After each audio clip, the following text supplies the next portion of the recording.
اس دہشت گرد گروہ کی قیادت جہیمان العتیبی کر رہا تھا۔ جہیمان نجد کے ایک بڑے خاندان سے تعلق رکھتا تھا۔ اس نے اپنے رشتہ دار کو امام مہدی قرار دیا۔ جہیمان اس سے پہلے سعودی قومی گارڈ کا بھی حصہ رہا تھا۔ اس کا والد بھی آل سعود کے ساتھ اٹھتا بیٹھتا تھا۔ اس شخص نے 1400 ہجری محرم کے مہینے میں حملہ کیا۔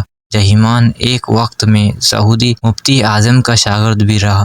ان خوارج کے حملے کا مقصد یہ تھا کہ مسجد الحرام پر قبضہ کر کے نقلی امام مہدی کا اعلان کیا جائے تاکہ دنیا بھر سے مسلمان اس کی بیعت کے لیے آئیں اور سعودی عرب پر پریشر ڈالیں کہ امام مہدی کو کچھ نہ کہا جائے۔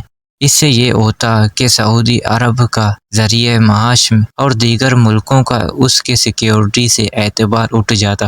اگر یہ قبضہ کچھ اور عرصے رہتا تو دوسرے ممالک لالچ میں مسجد حرام کو آزاد کرانے بھیجتے، لیکن ان کے اور سعودی عرب کے مابین بھی جنگ شروع ہو جاتی۔ یہ ایک پری پلانڈ سازش تھی تاکہ مسلمانوں کو اور کمزور کیا جا سکے۔ خلافت ٹوٹنے کے بعد مسلمان دوبارہ کسی جنگ لڑنے کے قابل نہیں تھے، لیکن اللہ نے ان تمام کے منصوبے ضائع کر دیے اور علماء کرام نے فوری طور پر ہوشیاری سے کام کرتے ہوئے ان خوارج کے خلاف فتویٰ دیا، اور پاکستان نے اپنی بہادر اور بہترین مہارت والی فوج بھیج کر دوسروں کو بولنے کا موقع نہ دیا۔ یہ اللہ کا خاص کرم تھا کہ نہ دوسرے ملکوں سے خروج ہوا نہ مسلمان ملکوں کی آپس میں لڑائی ہوئی۔ حملہ کرنے سے پہلے تمام باغیوں کو بڑی اچھی طرح تیار کیا گیا تھا، اور چونکہ باغیوں کا قائد جہیمان پہلے سعودی فوج میں بھی رہا تھا تو اس کو اکثر جگہوں کا پتہ تھا۔ اسلحہ بھی سعودی افواج کے گوداموں سے چرایا گیا اور مسجد حرام کے نیچے کمروں میں رکھا گیا۔ پھر جب فریقین میں جنگ چھڑی تو اسلحہ کو استعمال کیا گیا۔ 2 ہفتوں پر محیط محاصرے کی وجہ سے ہزاروں افراد ہلاک اور تقریباً 1 لاکھ لوگ مسجد الحرام میں محصور ہو گئے تھے۔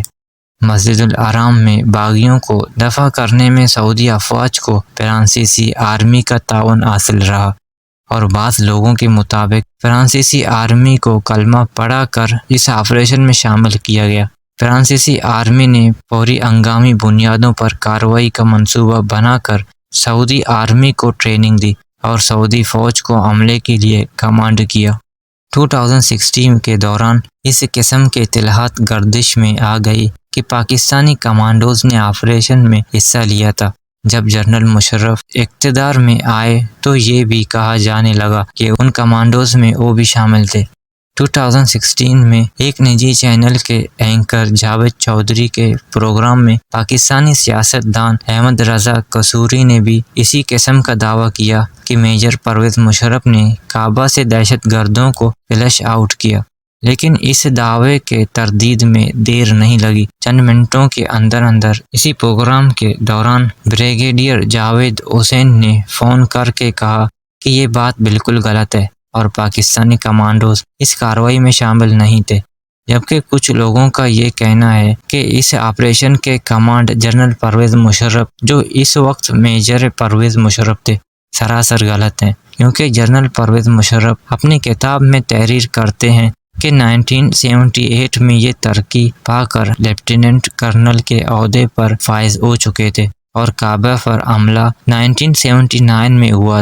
تو یہ کیسے ممکن ہے کہ ایک ہی سال میں مشرف تنزلی کر کے دوبارہ میجر بن گئے، اور پرویز مشرف کی اس تنزلی کا نہ کوئی دستاویزی ثبوت موجود ہے اور نہ اس آپریشن کے کمانڈ کرنے کا۔ پاکستان کی طرف سے اس آپریشن کو میجر سید وقار کمانڈ کر رہے تھے۔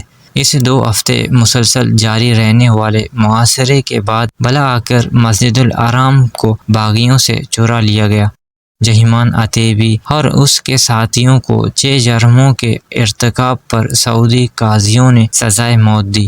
وہ جرائم یہ ہیں: مسجد الحرام کا تقدس پامال کرنا، ناحق مسلمانوں کا قتل، حاکم وقت کی نافرمانی، مسجد حرام میں نماز کی ادائیگی کو روکا، امام مہدی کا جھوٹا دعویٰ، معصوم مسلمانوں کو اپنے مقاصد کے حصول کے لیے استعمال کرنا۔ یرغمالی مسجد الحرام کا واقعہ نومبر اور دسمبر 1979 میں پیش آیا جب باغیوں نے مسجد الحرام سے آل سعود کے حکومت ختم کرنے کے لیے مقدس ترین مسجد پر حملہ کیا۔